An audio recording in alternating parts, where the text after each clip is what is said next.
네, 안녕하세요. 무역계약론 9주차 강의 시작하도록 하겠습니다. 중간고사 모두 다 잘 봤는지, 자기가 생각한 만큼 원하는 결과를 얻었는지 궁금하네요. 뭐 기말고사도 뭐 그런 스타일로, 그러한 유형으로 진행을 할 생각입니다. 뭐 그건 그때 가서 이야기하기로 하고, 지난 시간에 이제 CISG의 위험의 이전까지 살펴봤는데, 그때 이 백그라운드 설명을 좀 해야 되는 부분이 있어서 그 부분은 뭐 중간고사 이후에 천천히 이야기하자라고 했던 부분이 있습니다. CIS 제68조 운송 중 물품의 매매에 대한 부분인데요. 어, 이 내용은 어떻게 보면 단순해요. 그리고 이 내용에 대한 설명은 우리가 7주차 강의 때 했어요. 근데 이 부분 있죠. 어, 이 사정에 따라서는, 사정에 따라서는이라고 하는 이 사항은 무엇을 말하고 있는 상황이냐라고 했을 때 제가 7주차 강의 때는 해상보험에서 어, 소급보험, 소급보험에 대한 이슈가 있는 경우를 의미한다라고 이야기를 했는데 그 소급보험에 대한 부분을 잠깐 이야기하고 수업을 이어서 나가도록 하겠습니다.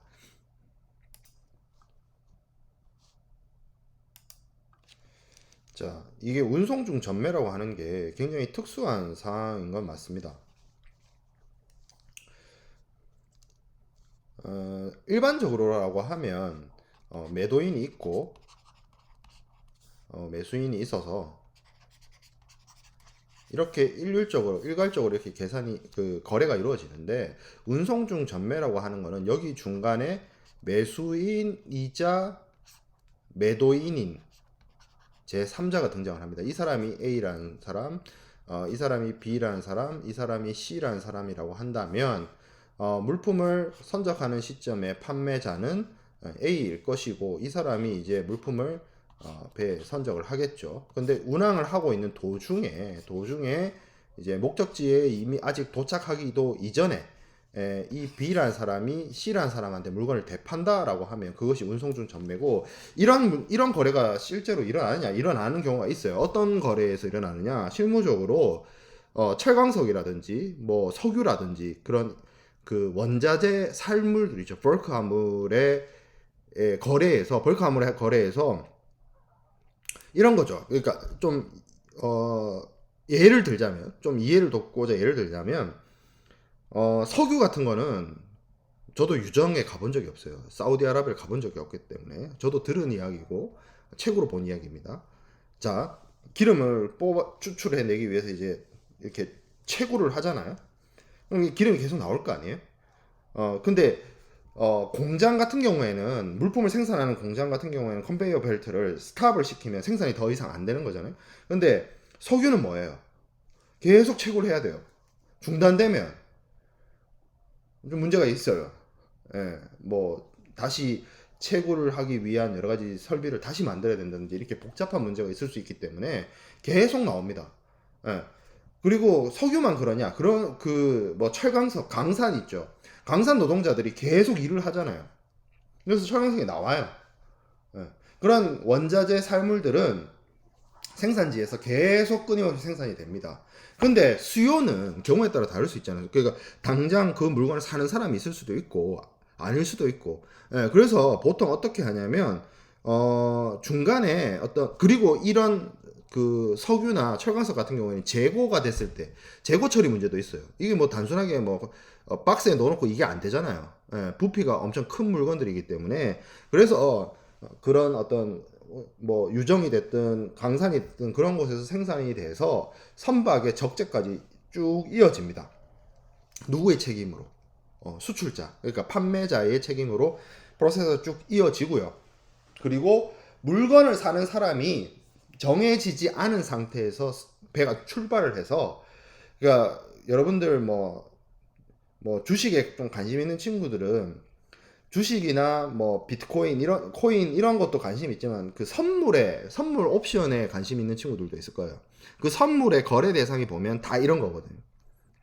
그래서 선물 거래를 통해서 그 어떤 물품의 최종 목적지 그리고 최종 구매자가 계속 수시로 바뀌게 됩니다. 그러면 쉽게 말해서 운송 도중에 선박이 출발을 했는데 뭐 오스트레일리아나 이런 데서 출발을 했는데 뭐 목적지가 안 정해지고 출발을 해서 가다가 주인이 이렇게 바뀌어가지고 최종 구매자가 어떤 특정한 나라에 뭐 제철 회사가 됐다. 그럼 그렇게 가는 그런 방식으로 생산이 이루어지기도 하고 뭐 모든 또 철강성이나 석유가 다 이렇게 거래되는 건 아니에요. 뭐 이렇게 장기적인 공급 계획에 따라서 공급 계약을 체결하고 주기적으로 이렇게 공급하는 경우도 있고 그거는 정말 케이스 바이 케이스인데 어찌됐든 지금 하고자 하는 얘기는 운송 중 전매에 관한 이야기니까 이렇게 거래가 이루어진다는 거예요. 이렇게 거래가 이루어졌을 때 위험 부담이 상식적으로 생각을 해봤을 때 이 B에서 C로 넘어가는 이 시점에 위험이 넘어가는 게 맞지만 특별한 사정 하에서 이 운송 중 전매가 일어나면 B에서 C로 물품의 위험 부담이 넘어가는 시점은 운송 계약을 구현하고 있는 서류를 발행하는 그 시점. 그러니까 다시 말해서 이 시점으로 앞당겨진다는 겁니다. 이걸 이제 소급한다 이런 거 얘기를 하죠. 앞당겨진다. 앞으로 과거로 회귀한다. 과거로 돌아간다. 이런 뜻인 거예요. 그러면 그 사정이란 건 뭐냐? 여기서 말하는 게 이제 보험에서 말하는 소급보험. 이 소급보험은 해상보험입니다. 해상보험에 특히 뭐 선박보험이나 아니면 화물보험과 관련된 부분이겠죠. 이 해상보험이라고 하는 거 말은 해상보험인데 정말 바다 위에서 일어나는 일에 대해서만 보험을 커버하거나 부보하는 것이 해상보험은 아니에요. 육상 운송 구간도 확장해서 그 해상보험을 부보하는 보험자가 책임을 지는 것이 해상보험이거든요. 그런데 보험 계약을 체결하는 거는 결국에는 두 사람이 체결하진 않겠죠. 물건에 어떤 권리를 주장할 수 있고 어떤 물건이나 선박에 이해관계가 있는 당사자가 보험을 듭니다. 보험의 피보험자는 한 명일 거예요. 이 물건이 하나이기 때문에 쉽게 말해서 이 운송되고 있는 물품이 파손되거나 분실되거나 없어졌을 때 당장 경제적인 피해를 입는 사람이 보험을 들겠죠. 지금 이러한 운송 중 전매의 경우에는 이 매수인 C가 보험을 결국엔 들게 될 거예요. 근데 매수인 C가 보험을 들 때 이 사람이 물건에 대해서 권리를 주장할 수 있고 보험을 들게 되는 시기는 보통 이 시기겠죠. 운송 중에 이 사물이 항구에서 이 선박에 적재될 때에는 뭐 C는 이해관계 당사자가 아니잖아요. 그렇죠? 그렇기 때문에 당연히 이 시점에 이제 해상보험을 알아보게 될 텐데 만약에 그렇게 됐을 때 이 물건을 보험회사에 보험을 드는 이 매수인 C는 물건의 상태나 물건의 어떤 컨디션이나 이런 것들을 확인하거나 체크할 수가 없어요. 왜? 항해 중에 있기 때문에 바다에 배 위에 그 적재되어 있는 화물이기 때문에 이 물건의 상태나 이런 것들을 확인할 수가 없습니다. 체크할 수가 없어요. 그렇기 때문에 보험 계약을 이 시점에 체결을 할 때 보험회사와 매수인은 어떤 보험 계약을 체결하냐면 요 시점에 화물의 상태가 어떠한지 상관없이 다시 얘기해서 이 시점부터 처음부터 항해가 종료되는 시점에 해당되는 보험 계약을 체결하게 됩니다. 이 시점에 보험 계약을 체결하지만 물건의 상태에 대해서 확인할 방법이 없기 때문에 이 도중에 그러니까 매수인 C가 물건을 사기 이전에 발생된 화물의 멸실 손상에 대해서도 보험자가 보상을 하는 그러한 보험 계약을 체결하게 돼요. 그게 소급보험이라는 거죠. 과거에 보험 계약이 체결되기 이전에 일어난 사건에 대해서도 보험자가 책임을 지고 부보한다는 개념이 소급보험의 개념입니다. 물론 소급보험이란 이 메커니즘이 이것 때문에 생겨난 건 아니에요.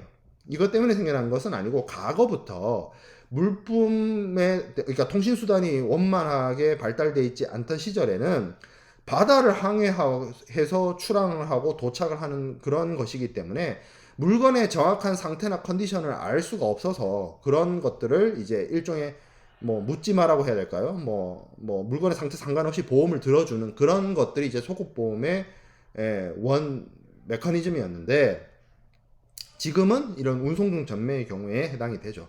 자, 그러면 이 소급 그 중요한 거는 뭐 이야기를 뭐 해상보험에서 더 자세하게 배울 내용이고 핵심은 뭐냐면 이 소급보험을 이 매수인 C가 보험회사랑 보험계약을 체결한다는 건 결국 뭐냐면 자기가 물건의 주인이 되는 건 이때쯤이지만 이때 이 앞에서 발생된 위험을 보험으로 해결할 수 있다는 거예요.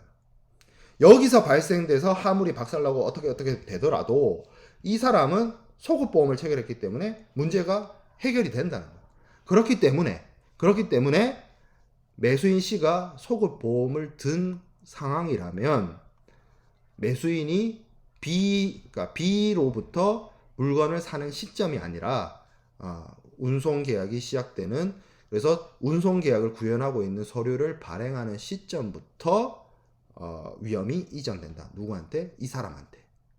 그러한 이야기가 CISG 제68조에 녹아 있습니다. 정확하게 말하면 이 사정, 이 컨디션, 이 어떤 상황을 이야기를 하는 거죠.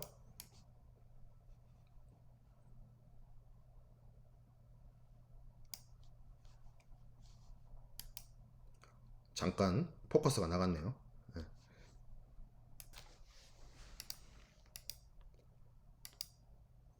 자, 그래서 다시 돌아와서 68조에 있는 소급보험에 대한 이야기를 간략하게 다시 설명을 했고, 해상보험과 관련된 이슈라서 이게 뭐 계약론에서 지금 다루긴 한데 그 다뤄야 되는 내용 자체가 해상보험에서 공부하는 내용이라서 조금 별도로 따로 설명을 드렸습니다. 뭐 해상보험은 뭐 2학기 때 제가 강의를 하기 때문에 뭐 물류 전공, 무용물류 전공 학생들 외에도 아마 수강 학점으로, 전공 학점으로 인정이 되는 걸로 알고 있는데, 뭐 관심 있는 친구들은 수강을 하면 될 것 같고요. 어렵습니다. 해상보험. 자, 그러면 이제 남은 진도 나가도록 하죠. 자, 이제 71조부터 볼게요. 이제 CISG의 어떤 뒷부분이라고 할 수 있어요. 그리고 이 내용들은 매도인과 매수인의 어떤 공통에 해당되는 그런 규정들입니다. 이행 기전, 이행 정지가 있어요. 자, 이거는 이행기라고 하는 거는 물품의 어떤 계약을 이행하는 어떤 기간 있죠. 그 어떤 기간 전에 그 이행을 정지시키는 걸 말을 합니다.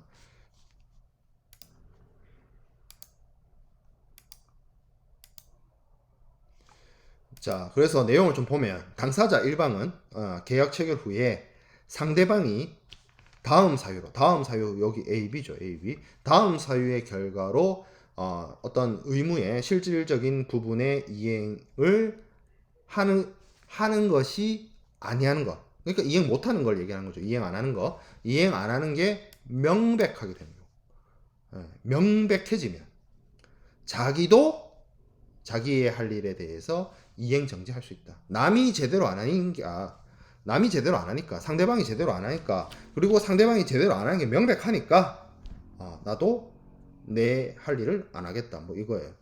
자, 그러면 사유가 뭔지 볼까요? 상대방의 어떤 이행 능력,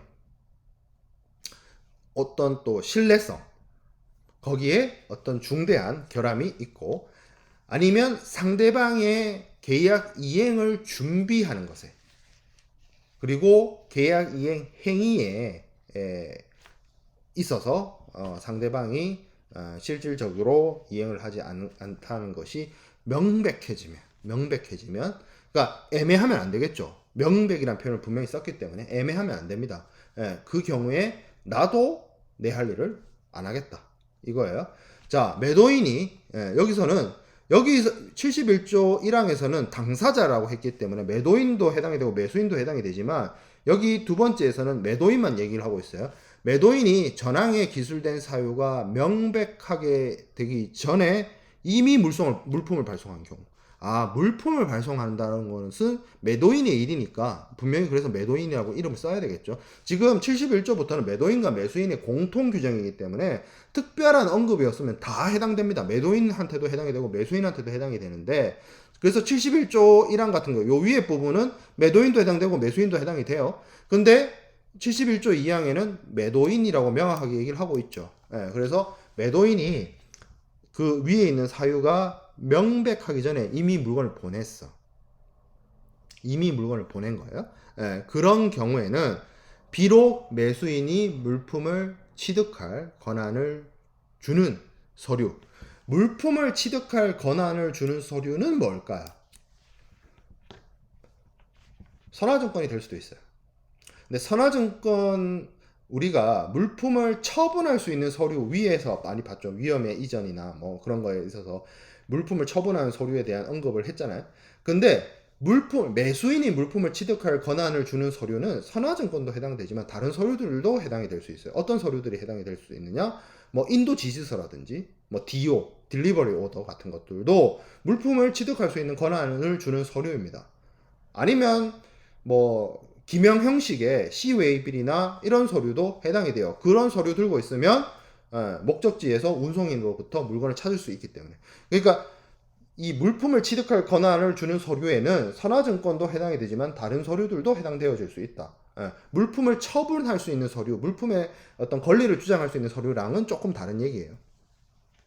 자, 그러면 이 매수인이 물품을 취득할 권한을 주는 서류를 소지하고 있더라도 매도인은 물품이 매수인에게 인도되는 것을 중지시킬 수 있다. 그러면 이거에 선화증권과 그 외 다른 서류들도 해당이 된다라고 이야기를 했는데, 뭐 대표적인 게 선화증권이니까 선화증권이라고 칩시다. 이 얘기인 즉슨 다시 얘기하면 매수인이 선화증권을 가지게 됐어요. 정당하게 획득을 했어요. 근데 매수인이 선화증권을 정당하게 가졌지만 지금 이 A, B에 해당되는 상황이 있기 때문에 어떻게 한다? 매도인은 매수인이 물품을 받아가는 것을 중지시킬 수 있다. 이 얘기입니다. 자, 그리고 이 항의 규정은 매도인과 매수인 사이에서만 적용한다. 이게 왜 요 마지막 말이 들어가 있냐면 이런 경우 있을 수 있어요.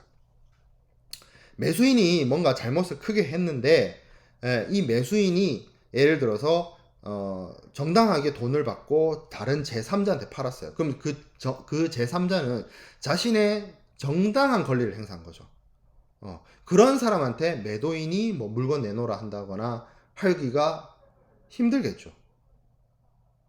그래서 만약에 그런 일이 실제로 일어났다면 그거는 매도인이 매수인한테 손해배상 청구라든지 뭐 계약 해제라든지 뭐 이런 식으로 이제 다툼이 가야 되지 제3자한테 갈 수가 없다는 거예요. 그러니까 이 어떤 이행 정지와 관련된 권한은 매도인과 매수인 사이에서 계약 관계, 매매 계약 요 관계에서만 이루어지는 것이다라는 게 이 마지막 문구의 의미입니다. 자, 이행을 71조 3항 이행을 정지한 당사자는 물품의 발송 전후 관계 없이 상대방에게 그 정지의 통지를 즉시 발송을 해야 됩니다. 그냥 자기가 정지하겠다라고만 속으로 생각하면 안 되고 상대방한테 정지한다 이야기하라는 거죠. 그리고 만약에 아니야, 예를 들어서 나 이행 정지하겠어 라고 통지를 했는데 저쪽에서 아니야, 내가 제대로 할 수 있어, 만류를 해요. 그러면 일단은 이행을 해야 돼요. 그 내용이 있습니다. 왜? CISG는 되도록이면 계약이 잘 이행되기를 바라기 때문에.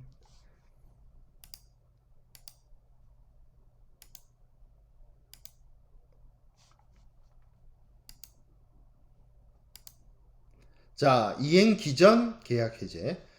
비슷한 것 같지만 이거는 이행 정지는 내가 행동을 안 하겠다고, 이거는 계약을 해제하겠다는 거예요. 엄연히 좀 다릅니다. 자, 계약의 이행 기일 이전에 당사자 일방이 이거죠. 차이점. 본질적인 위반. 본질적인 위반을 범할 것이 분명한 경우에요. 분명한 경우에는 상대방은 계약의 해제를 선언할 수 있다. 그러니까 이행 기전 이행 정지와 이행 기전 계약 해제가 오는 차이점은 결국엔 또 이거예요. 본질적인 계약 위반. 그죠? 예, 본질적인 계약 위반. 자, 시간이 허용하는 경우에는 계약의 해제를 선언하고자 하는 당사자는 상대방이 그 이행에 관해서 적절한 보장을 제공할 수 있도록 하기 위해서 상대방에게 합리적인 통지를 발송해야 된다. 그러니까 계약 해제하기 전에 상대방한테 알리라는 거죠. 뭐 막무가내로 계약 해제하지 말고. 예, 그리고 이것도 마찬가지로 상대방이 그런 통지를 했을 때 대응을 해야 되는데 그 대응이 이런 거예요. 만약에 내가 여기서 상대방에게 이런 부분이 너 본질적 계약 위반에 해당이 되는 것 같아. 나는 계약 해제를 선언할 수 있을 것 같아. 뭐 그런 걸 이제 통지를 했다라고 치자고요. 그런데 거기서 제대로 하겠다라고 하면 안 돼. 제대로 하겠다 하면 뭐 계약을 계속 지속을 해야 되겠지만 그러한 의무를 본질적으로 계약 위반한 그러한 의무를 제대로 이행하지 않겠다라고 또 이야기하면 뭐 그렇죠. 그건 이제 계약 해제를 선언할 수 있는 경우로 넘어가게 됩니다. 자, 그래서 우리가 앞에서 이행 기전 이행 정지와 이행 기전 계약 해제에 대해서 봤어요. 그래서 71조와 72조에 있는 내용인데 비슷하지만 조금 차이가 있습니다. 그래서 이행 기전 이행 정지는 실질적인 부분이고 이행 기전 계약 해제는 결국에는 펀더멘털 브리치 본질적인 계약 위반에 해당이 되는 경우에 선언을 할 수가 있고요.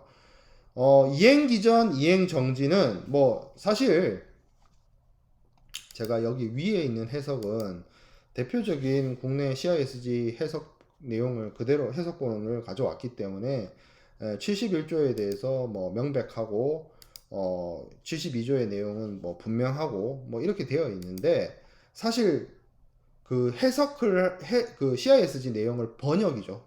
번역한 교수님들마다 표현이 다 틀려요. 어떤 책은 71조에 뭐 판명되거나 뭐 이렇게 얘기를 하고 뭐 좀 그 어떤 단어 선택이 좀 달라요. 교수님들마다. 이거를 그 CISG를 한국어로 번역한 교수님들마다. 그래서 굳이 제가 원문을 이야기하는 거는 이행 기전 이행 정지의 경우에는 실질적인 부분이라고 하고 이것이 become apparent 나타났을 때 사실 해석을 이렇게 표현하는 게 더 나을지도 모르겠다는 저 개인적인 생각은 있어요. 근데 이건 내가 번역한 거 아니거든. 많은 교과서나 이런 데서 쓰고 있는 번역문을 가져다가 강의 자료로 만들었기 때문에 내가 이런 차이가 있다라는 걸 여러분한테 알려줄 뿐, 뭐, 그거를 내가 강력하게 주장해서 뭐 바꿀 수 있는 부분은 아니에요, 사실은. 근데 become apparent입니다. 약간 단어의 느낌이 오죠. 영어 표현이 더 여러분들한테 이해가 되는 부분이 있죠. become apparent. 그리고 이행 기전 계약 해제죠. 이거 계약 해제잖아. 그러니까 fundamental breach, 본질적인 계약 위반이고 이거는 클리어 해야 됩니다. 이거랑 대충 우리가 영어가 모국어는 아니지만 한국어나 뭐 다른 이 수업 듣는 친구 중에 영어가 모국어인 친구 유학생도 있는지 모르겠는데 제가 확인한 바로는 없다고는 알고 있어요. 근데 영어가 모국어는 아니지만 한번 생각을 해보면 좀 더 이쪽 표현이 좀 더 명백하겠구나 라는 생각은 들 거예요. 그래서 영어 표현이 이렇다. 어차피 제가 뭐 수업 앞에서도 얘기를 했었는데 여러분들이 무형영어 검정시험이나 관세사 시험을 준비하는 친구들은 관세사 1차 시험 같은 경우에도 CISG를 영어 원문으로 이제 시험을 보죠. 근데 여러분들이 생각을 하고 사고를 하는 건 영어로 하는 것이 아니라 한국어로 한단 말이에요. 그래서 제가 영어 원문을 이야기를 안 하고 한국어로 된 번역본을 놓고 CISG 내용을 충분히 이해를 한 다음에 영어 텍스트를 보던지 하라라고 조언을 한 바가 있어요. 근데 이런 것처럼 지금 여기 이행기전 이행정지와 계약해제처럼 한국어로 이해하는 것보다 영어로 이해하는 게 더 나은 경우 이거 말고 더 앞에서도 그거 있었죠. 철회와 취소 그죠? 그런 것들은 영어 단어로 구분을 하는 게 더 여러분들의 이해를 돕는 방법이다 라는 걸 이야기를 합니다. 자, 어쨌든 그런 차이가 있다는 거고, 뭐 통지해야 되고, 상대방에게 통지해야 되고, 여기도 상대방에게 통지해야 되고, 그리고 상대방이 그 의무를 이행하지 않겠다라고 하는 경우에는 뭐 통지 안 하고 계약 해제할 수가 있죠. 그리고 상대방이 하겠다, 나 제대로 계약 이행할 수 있다, 뭐 이런 것들에 대한 개런티를 한다면, 보장을 한다면, 뭐 계약을 안 하고, 계약 해지를 선언하거나 이행 정지하기보다는 자신의 의무를 계속 지속적으로 이행을 해야 되겠습니다. 자, 그 다음에 73조 분할 이행 계약의 해제인데요. 분할 이행이라고 하는 거는 어떤 물품의 인도나 이런 것들을 한 번에 다 하지 않고 나눠서 하는 거예요. 물품의 분할 인도를 위한 계약 경우, 이렇게 얘기를 하고 있죠. 단서를 깔고 있죠. 분할 인도를 하기 위한 경우, 어떤 분할 부분에 관한 어떤 당사자 일방의 의무 불이행이 그 분할 부분에 관해서, 여기도 또 나오죠. 본질적인 위반을 구성하는 경우에는 그 분할 부분에 대해서 계약 해지를 선언할 수 있습니다. 나눠서 했는데 그 나눈 부분 중에 하나가 본질적 계약 위반에 해당이 돼요. 그러면 그 부분에 대해서 계약 해지 선언을 할 수 있어요. 근데 여기죠.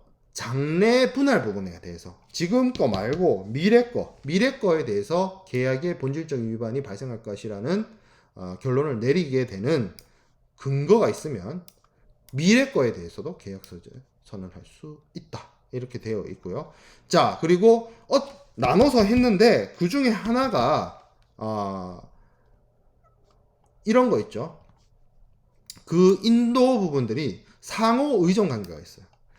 뭐 이게 이런 거죠. 어떤 물품이 나눠서 공급을 하는데 얘 나눠주는 요게 서로 연관되지 않고 뭐 개별적인 어떤 물품이라고 봅시다. 그런 경우에 상관이 없는데 이런 경우 있을 수 있어요. 조립을 하는데 부품을 나눠가지고 A, B, C 뭐 1, 2, 3 세 번 나눠서 이렇게 보내는데 2번 부품이 잘못되면 완제품을 조립할 수가 없는 거야. 그러면 2번 부품이 본질적 계약 위반이면 계약의 목적을 완전히 달성할 수가 없는 거죠. 다 연관이 되어지니까. 그런 경우에는 뭐 이미 행해진 거든, 여기 나와 있는 것처럼 이미 행해진 거든, 아직 못 받은 부분이든 전체 다 싹 다 계약 해제할 수 있다 라고 되어 있습니다. 좀 합리적이죠, 내용이. 자, 그래서 71조, 72조, 73조의 내용을 살펴봤습니다. 이행 기전, 이행 정지가 있었고, 실질적인 불이행. 그래서 뭐 그래요. 사실 이게 뭐 한국어로는 이렇게 표현이 되어 있어요. 한국어로는 이렇게 표현이 되어 있어서